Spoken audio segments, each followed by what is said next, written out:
Hey there mga my loves, Taurus! Thank you so much for always staying here with me in this channel, babe. So before we start your July 2024 reading, let me just greet everybody. Hi! New subscribers, ako po pala si Yan. Welcome. At sa mga returning viewers, thank you so much sa inyong walang sawang suporta. So yun nga mga babes, wala po tayong gender here. Babae, lalaki, LGBT, cross-watchers. You can flip those if you want.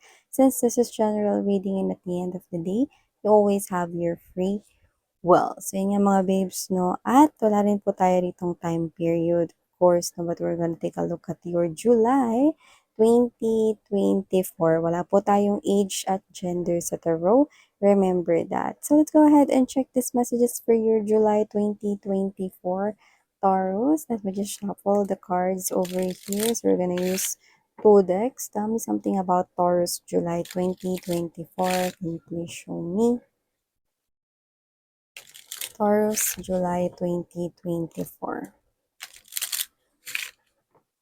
Taurus.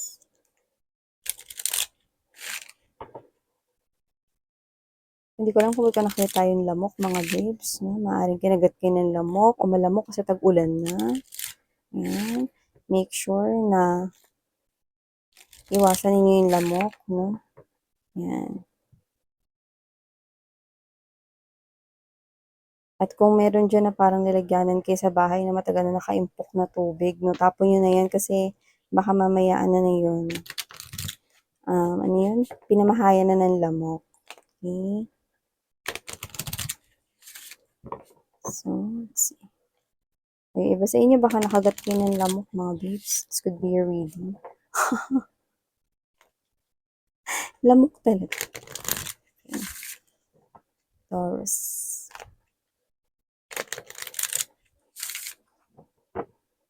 Okay, Taurus.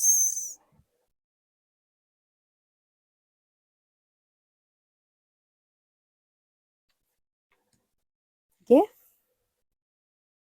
Looks like may regalo kayo rito. And it's coming from the universe. That is the hand of the universe. Okay. Gift para mag-come out kayo, no, from despair.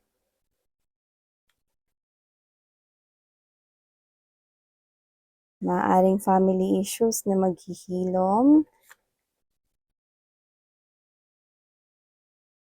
Okay. Kung anong gift na to, this is something here that you expect na. Imprisonment in reverse. And yeah, nakikita ko na makakalaya na kayo dito. No? With the concern and imprisonment, makakalaya na kayo rito sa concern na ito or sa issue na ito. And you will no longer get stuck from that anymore. Facts.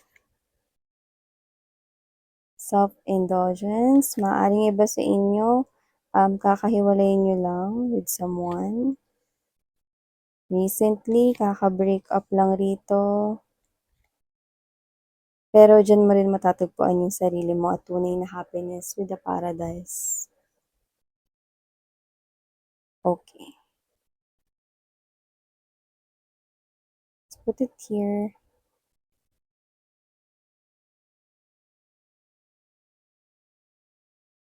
So, Taurus, para sa buwan ng July, nakikita ko rito, unang-una sa lahat, na may regalo rito sa universe sa'yo.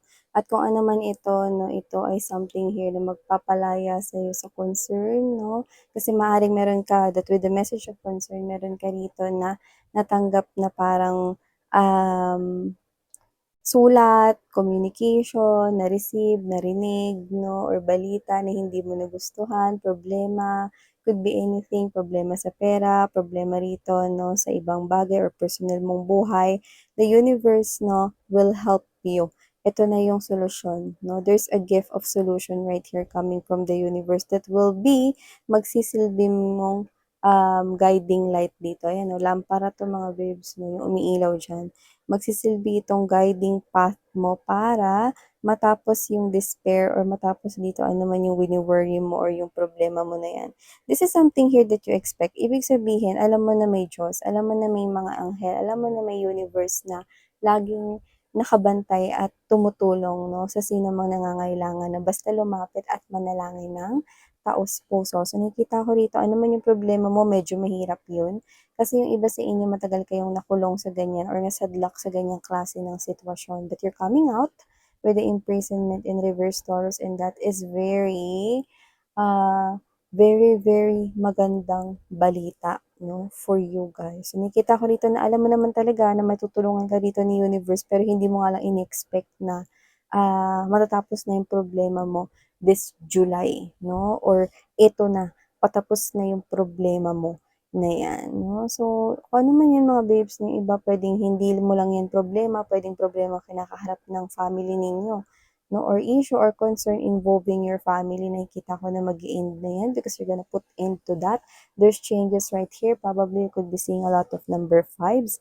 I do see that there are changes right here na magbe-benefit ka. Okay? So, I do pick up right here na meron ditong super love na love ka. I don't know if this is your mom or your dad. Baka may papa's boy or mama's girl dito. So, whatever the case may be, mama's boy or um, papa's girl, yan, a papa's boy, or whatever that is. I do see that someone here, like a parent vibe, or yung iba, posibleng hindi ito yung tunay ninyong magulang, pero love na love kayo. Lumalabas siya rito mga babes, no? Na person here na gusto kayong protektahan hanggang sa nabubuhay siya. This person's love for you is so strong na lumabas rito sa ating reading. So, your mom, this could be your mom. Your mom loves you so much. Your dad loves you so much. Okay? Your guardian or your legal guardian right here loves you so much. Yung iba, grandparents nyo to. Kung sino to nag-alaga at nagmamahal sa inyo ng bongga rito, lumabas at lumitaw siya sa energy kasi sobrang love yung nararamdaman niya rito. Sobrang thankful siya na dumating ka sa buhay niya. Yan. And that is a family vibe. Yan. And nakita ko rin dito na 4 July mga babes na for my Taurians out there, I do pick up na yung hinihintay mo rito, matagal mo nang hinihintay ay paparating na. And for some reason, nakikita kong tao yun. Yan. Kung sino man yan, pwedeng yan yung special person ninyo or person na wala namang specific person kang hinihintay. Pero kumbaga parang ikaw 'to na, sana may bagong dumating sa buhay ko, yung gano'n 'no. So yung iba posibleng may specific na tao kang hinihintay, pero yung iba wala naman talaga ditong specific na taong hinihintay, pero merong nilu forward. So maaaring yun ay new love, 'yan 'no, or yun ay pag-ibig or may kinalaman sa pag-ibig, 'yan 'no. So nakita ko dito mga babes 'no, na meron ditong mga kaka-break lang with their boyfriend or with their girlfriend recently or yung iba dumaan sa annulment, na-divorce lang recently 'no. Kasi your person here did backstab you with the axe 'no, parang binulag ka niya 'no, na kunwari marami siya ritong love for you, marami siya ritong passion over you, marami siya ritong mga pagmamahal at parang kaya niyang gawin dito na basta mapasaya at, um, um, mas ma-inlove ka sa kanya 'no, parang gano'n yung nakikita ko rito 'no. Pero yung breakup niya na 'yan, sinasabi rito na dahil diyan mahahanap mo yung sarili mo with the self-indulgence 'no, at makakapagsimula kang muli with the coffin 'no. So, it's like a whole new paradise here for you guys 'no. After mo ritong isara yung chapter mo with a person na hindi deserve ng love mo, nakikita ko rito na makakapagsimula ka ulit, 'yan. So, nakikita ko ulit rito na babalik mo yung confidence sa sarili mo at syempre dahil may nagtapos rito na chapter ng love life ay meron ring nagbubukas na panibago. That's why may new person na paparating dito sa life mo. Yun yung nakikita ko dito, mga babes, no? So, for the meantime, no, marami-rami sa inyo with the separation right here, no? Ang wala pa, yung person na yan, pero parating na siya. Told you guys that this is something here that you're waiting for and you will not wait any longer because that new person here is coming. And from some reason, I do not know why I'm seeing Hawaii. So, ibig sabihin, this person for few of you, maaring from Hawaii siya. Or this person here is someone na posibleng ma-meet mo, no? Kung saan parang sunny day or baka summertime. Summertime pa rin naman ngayon, ang init, 'di ba? Parang this is something here na parang magbibigay ng warmth sa iyong feeling. This person here is also, someone who is telling me the vibe na he or she is a very warm person, soft-hearted, and definitely a different person, 'no, at hindi mo puwede siyang ikumpara sa iyong past dahil ang layo-layo niya dun, which is very, very thumbs up, 'no, very, very good yun mga babes, 'no. Tsaka this person here is a man of honesty or a woman of honesty and integrity. Every word that comes out from this person's mouth are all true, yan. So, nakita ko rito na parang meron siyang specific mannerism or meron siyang specific dito na parang pag-uugali, 'no, parang ayaw niya lang ng paulit-ulit. Yung kunwari ano, sinabi na sa kanya matandain kasi siya, eh. 'Pag kunwari sinabi sa kanya na ng nanay niya na, "Oh, mag-ano ka, maglinis ka ng bahay pag-uwi mo galing sa school," 'no, kunwari gano'n example lang mga babes, 'no. Tapos inulit-ulit ng nanay niya, naiinis siya kasi alam niya na, narinig niya na yun, 'no. Hindi dahil nagrereklamo siya 'no, kundi parang noon pa lang maaaring gano'n na, 'no, parang ayaw niya na inuulit-ulit, 'yan. So, may gano'n siya sa ugali niya. Well, hindi ko naman nakikita na yun ay blockage 'no. So, maaaring yun ay clue na ipinakita sa'tin dito, 'yan. Matandain siya, so posibleng alam niya rin yung mga birthdays, pati ng mga pinsan niya, may gano'n, eh. So, lalo na yung mga special day sa buhay niya, mas natatandaan niya 'yan, 'yan. So, others of you could be meeting this person here sa beach or kapag mataas yung araw, summertime, sunny day, yun yung nakikita ko rito or sa nature vibe where there's trees, grasses, yan. So, nakikita ko rito na marami naman sa inyo ang hindi niyo pa 'to nakakasalamuha. This is definitely a brand new person here. But just take how this resonates, 'no? Maaaring iba sa inyo dumating na 'to at nagkakaroon na kayo rito ng conversation, 'no, getting to know na kayo, kumbaga, 'yan. Itong tao na 'to posibleng galing siya sa marangyang pamilya, 'no, or parang meron tayong energy dito na nakukuha sa kanya na posibleng, um, siya ito na hindi hindi naman sa hindi siya nanggaling sa hirap, 'no, parang alam niya yung term na kailangan paghirapan mo 'no, yung mga bagay na bago mo mabili yun or makuha yun, alam niya yun 'no. Kahit na siya ay posibleng pinanganak rito na mayaman or mayaman yung pamilya nila or may kaya, may ganyan. So, yung hirap hindi niya talaga naranasan yun, pero alam niya 'no, yung gano'n na bawat bagay ay hindi nakukuha in a snap of a finger lang. So, may pagpapahalaga 'tong tao na 'to sa hard work. Kaya nakikita ko dito na kung meron man siya ritong pamilya at maganda yung buhay nila na hindi siya dun nakaasa. This person here is someone 'no, na talagang, nagtatrabaho, siya talaga 'to na parang binubuhos niya talaga yung panahon niya na para iangat yung sarili niya, which is very good.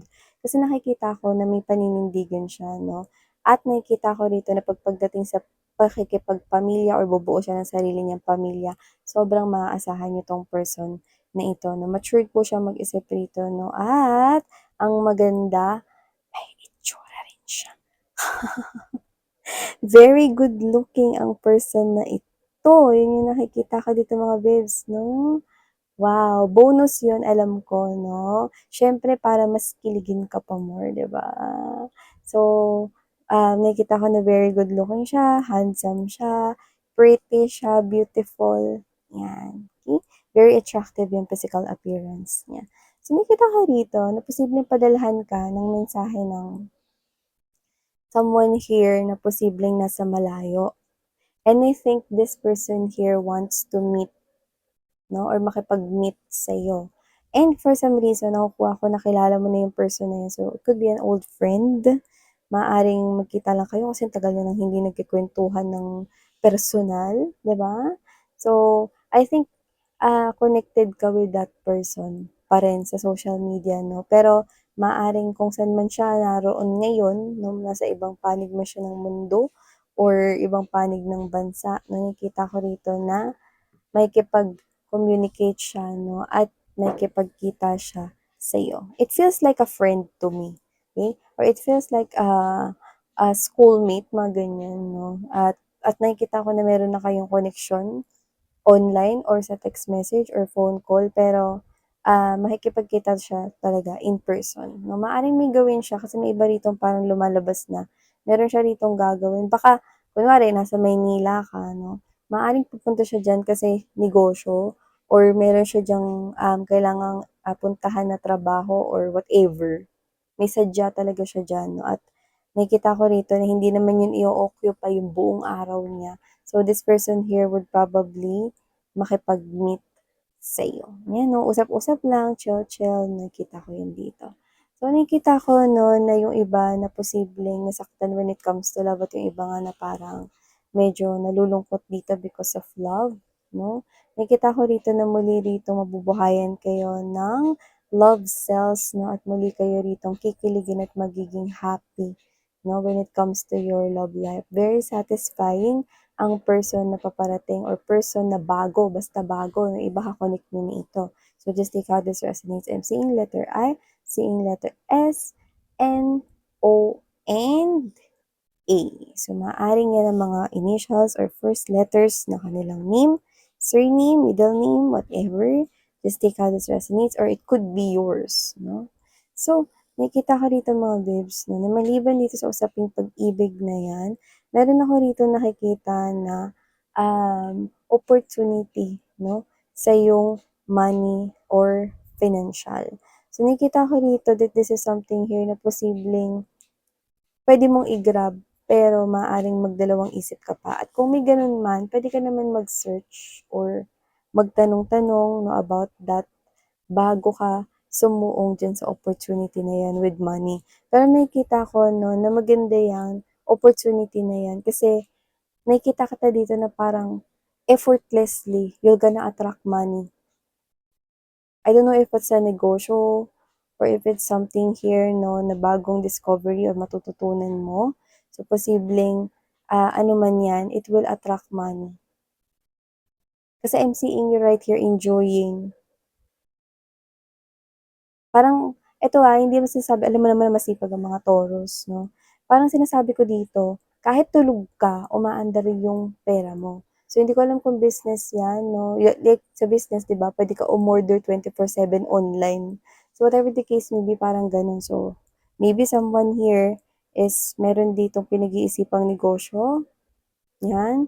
So, nakikita ko rito na posibleng hindi mo 'yan i-grab agad, pero nakikita ko rito na worth it naman niyang i-try, kasi nakikita ko na mag-a-attract 'yan ng money papunta sa'yo, Taurus. 'Yan yung nakikita ko rito 'no, and meron pala ritong sasabihin yung friend mong sikreto, pero posibleng madulas ka sa isa mo pang friend 'no. So, anong gagawin mo dito? Malay ko.